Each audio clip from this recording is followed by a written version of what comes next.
Welcome everyone. Today I am going to show you how to find resistance using a multimeter. In your multimeter, you have various resistance ranges starting from 200 ohms extending up to 2000 kilo ohms. So you need to keep the multimeter pointer to a resistance range and connect the terminals of the resistor to the wires of the multimeter like this. See, it is showing 11.3, 11.2 ohms. This is a 10 ohms resistor and it is not showing accurately 10 ohms. The reason behind this is the tolerance value of the resistor. Any resistor will not show you exact value in the multimeter because of the tolerance.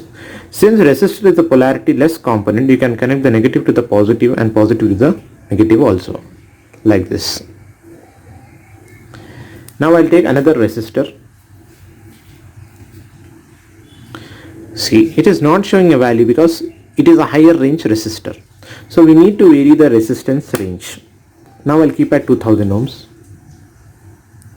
It is not showing. So I need to keep it varying till I get the appropriate range.